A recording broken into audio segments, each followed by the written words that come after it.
tuingie mambo ya masomo. Nakumbuka sisi miaka yetu tukisoma ama time in memorial. Nambiango the key to success is education. Ama education is the key to success. Lakini sasa kuna watu inaonekana hiyo funguo wamejiekea, wataki kushare na watu wengine. They want to remain with the education na sisi tubaki na sasa itakuwa aje? Success bila education ama ni education with success? Kuna shule moja kule Nyanza ambayo ili receive, imagine, kwa bank account 87 shillings, not thousands, 87 shillings for operations after government released 22.03 billion for schools.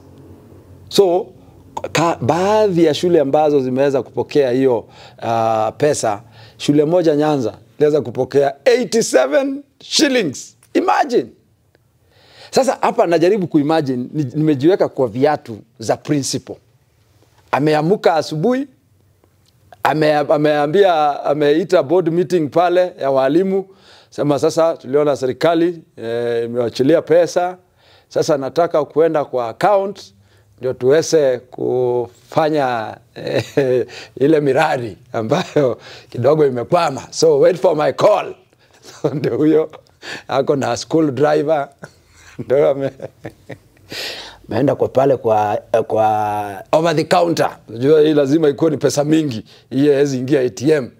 So excuse me madam, to assume the counter pale the lady is a lady. Excuse me madam, I am from so and so secondary school na iko pesa. Serikali ilisema imefanya nini? Imeingiza. Lakini kabla nitoe, wacha kwanza uniambie balance.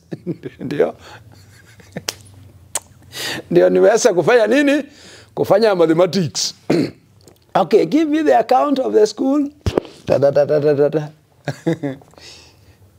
Hey, are you sure this is the right account number? I'm sure. I have been a principal for 10 years in that school. Unasema nini? Sorry sir, lakini balance yako ni 87. Madam, is your medulla oblongata functioning properly? Imagine, 87 shillings.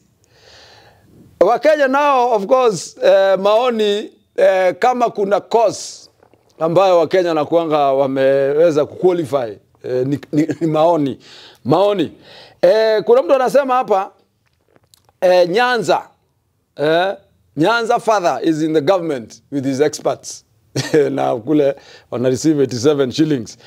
Kuna mtu anasema, to mean I can successfully sponsor that school from my 200 shillings net worth. Anaweza sponsor hiyo shule ako na net worth ya 200 shillings. Kama account 27, 200 bwana, hiyo itajenga block mzima ya madarasa. Haya, kuna mwingine anasema and that's how they will get 87 million. Unasema labda kuna mtu amefanya mambo yake pale, so kuna mtu atapocket hiyo pesa. Kuna mwingine anasema, yes, it's real. According to the accounting system and technique, the money was calculated and articulated by the fact that the economics applied for the disbursement. Sawa sawa. One man, mwingine, one man, one vote, 1 shilling, one learner, 1 shilling. Since the school has 87 pupils, so 1 shilling kila mwanafunzi. Naoma sana. Kuna mwingine anasema, how? That might be computer error during disbursement. However, let's enjoy the fruits of bread-based government. Anaita bread-based government. Haya, sawa sawa. I want to avoid all politics about this, but it is a high time the Ministry of Education does a review of all public schools for efficient utilization of resources. And national birth rates are falling. These are many public schools with population of, there are many public schools with a population of less than 100. Such schools should be merged. Ni Mkenya ambaye na mawazo yake pale, very sober mind pale. Kuna mwenye ameamua hiyo sitachangia. So anasema the lawyer who helped me handle my divorce case has married my wife. Sasa hiyo 97 shilling. Ngutia. Kuna mwingine amesema mwalimu usijali, nunua switi ya kamuti umumunye.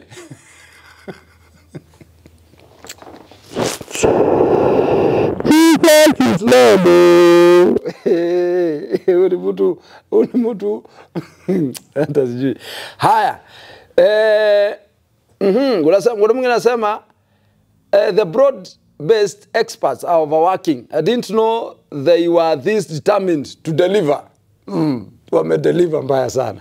Anyway, hiyo ni story and I hope kuna mambo inafanyika, ndio hiyo shule jamani, sababu unajua shule ikifika hapo wazazi ndio wanarushiwa mzigo.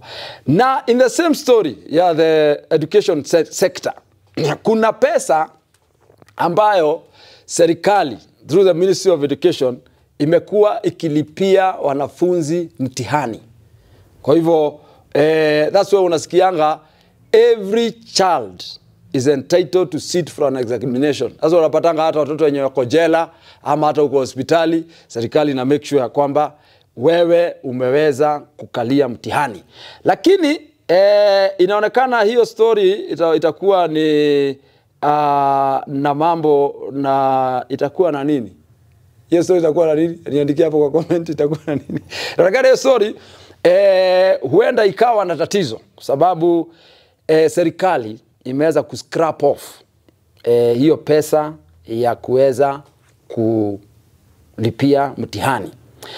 Na kuna mmoja anasema Mr. President, why do you hate poor people? Why are you forcing poor children to pay for examination? What has come over you? You are now crossing the red line, jameni. Na kuna mwingine hapa anasema, when will poor people stop giving birth? It is a crime against kids. Without government support, many of these leaders from viongozi anasema kina Kalonzo, Wetangula, Ruto will not have been in the UON. Kuna mwingine anasema sasa ilikuwa ni maneno ilikuwa Dr. Kalwale alikuwa ata function na yeye ndiye aliweza kusema hii maneno, why the government is scrapping off, kwa nini wanataka kutesa maskini. Na kuna mwingine anasema wewe Boni Kalwale, you in government, wewe ndo waulize direct, waacha kutuuliza sisi hatuna maoni. From next year kuna mwingine anasema hapa, from next year your child will not sit for JKFC, KPSEA, KCSE because you will not have money to pay for the examination.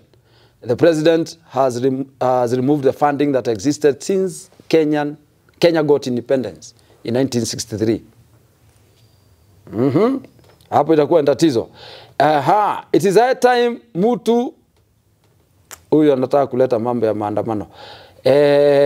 Huyu amesema amechoka kukaa nyumbani.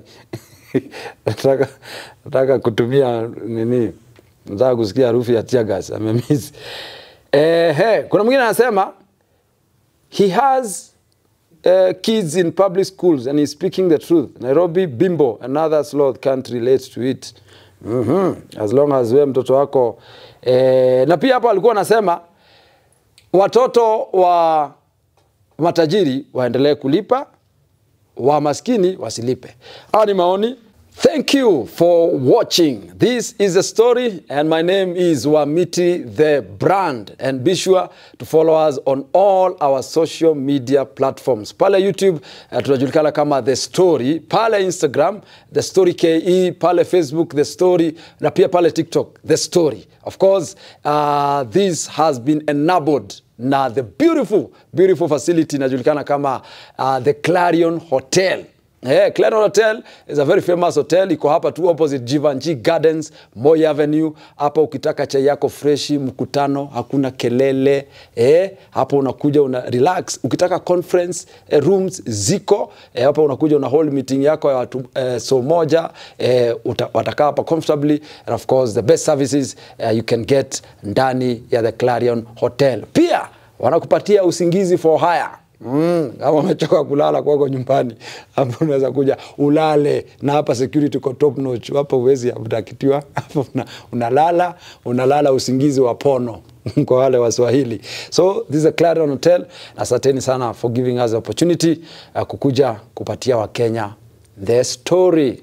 Wafuate in all their social media platforms, the Clarion Hotel and Spa.